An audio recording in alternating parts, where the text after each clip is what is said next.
Hello everyone, welcome to my YouTube channel. তোমরা সবাই কেমন আছো? আজকে আমি তোমাদের সাথে শেয়ার করতে চলেছি ক্লাস 11-এর সেমিস্টার 2 ইংলিশ সিলেবাস এবং এর কোয়েশ্চেন প্যাটার্ন। তো তোমরা যারা ফার্স্ট সেমিস্টার দিয়ে সবে সেকেন্ড সেমিস্টারে উঠেছো, তো তোমাদের অবশ্যই জানা দরকার যে তোমাদের কী ধরনের টপিক সেকেন্ড সেমিস্টারে পড়তে হবে। তো আমি সেটাই তোমাদের সাথে শেয়ার করব। তো চলো ভিডিওটা শুরু করা যাক।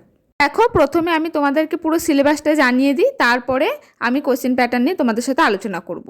তো প্রথমে ইউনিট 1-এ আছে দেখো প্রোজ, মানে এখানে তোমাদের কি কি ধরনের গল্প পড়তে হবে। প্রথমে আছে দেখো দ্য গার্ডেন পার্টি, ক্যাথরিন ম্যালফিন্সের লেখা। তারপর 2-এ আছে দেখো অ্যালিস জিমি ভ্যালেন্টাইন ও হেনরির লেখা।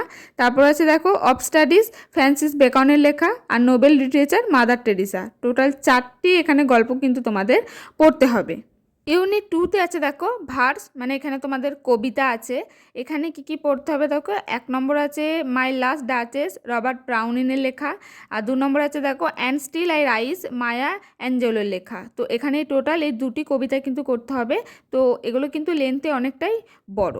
এরপর দেখো ইউনিট 3-তে আছে র্যাপিড রিডার। এই র্যাপিড রিডার বইটা থেকে তোমাদের কি করতে হবে দেখো দ্য গোস্ট ব্রাহ্মণ, লাল বিহারি দে লেখা।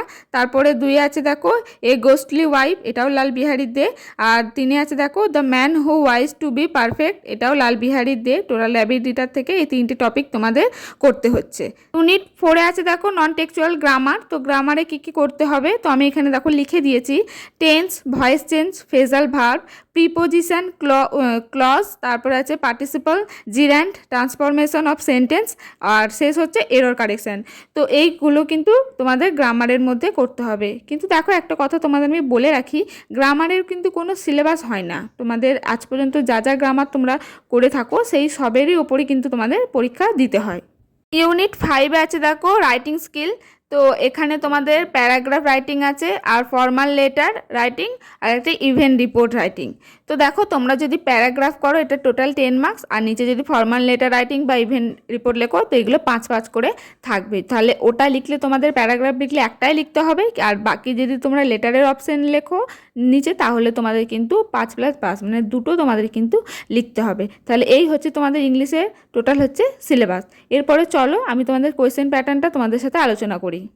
প্রথমে দেখো টপিক লেখা আছে, তারপরে এসএকিউ আর এলএকিউ আর টোটাল। তো প্রোজ মানে গল্প থেকে দেখো তোমাদের 2 মার্কসের প্রশ্ন আসবে 4, আর একটা লং কোশ্চেন আসবে 6 মার্কসের। তাহলে টোটাল হয়ে গেল 10। দেখবে আমি প্রথমে লিখে রেখেছিলাম প্রোজের পাশে মার্কস 10, তাহলে এখান থেকে টোটাল তোমাদের 10 নম্বরের প্রশ্ন আসবে।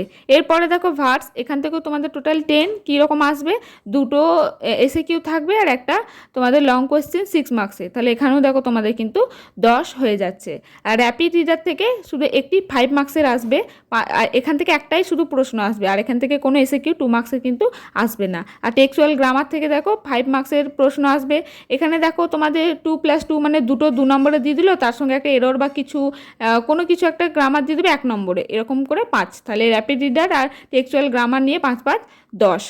তারপরে দেখো রাইটিং স্কিল। এখানে রাইটিং স্কিল তো আমি তোমাদের বলেই দিয়েছি, প্যারাগ্রাফ রাইটিং যদি লেখো তাহলে 10, আর লেটার আর ইভেন্ট রিপোর্ট যদি লেখো তাহলে 5+5, তাহলে টোটাল হচ্ছে 10। তোমরা ভালো করে টোটাল যোগ করে দেখো, সব কিছু মিলিয়ে তোমাদের 40 মার্কসের হয়ে যাচ্ছে। তোমরা ফার্স্ট সেমিস্টারে দিয়েছিলে এমসিকিউ এর ওপর, আর সেকেন্ড সেমিস্টার দিচ্ছে তোমরা এসএকিউ এবং এলএকিউ প্রশ্নের ওপর। তো তোমাদের হয়তো সময় 2 ঘন্টা থাকবে। আর তোমরা অবশ্যই জানো তোমাদের ফার্স্ট আর সেকেন্ডে তোমাদের প্রজেক্ট আছে 10 করে, তাহলে এগুলো নিয়ে তোমাদের টোটাল রেজাল্টটা কিন্তু তৈরি হবে। তো এই হচ্ছে তোমাদের ক্লাস 11-এর ইংলিশ সিলেবাস এবং কোয়েশ্চেন প্যাটার্ন। যদি তোমাদের কোনো অসুবিধা থাকে আমাকে কমেন্টে জানিয়ে, অন্য কিছু টপিক ভিডিও চাইলে সেটাও অবশ্যই আমাকে জানাতে পারো। তো আজকের ভিডিওটি এই পর্যন্তই। যদি ভিডিওটি ভালো লাগে লাইক করে দিও, আর চ্যানেলে নতুন হয়ে থাকলে সাবস্ক্রাইব করে পাশে থেকো।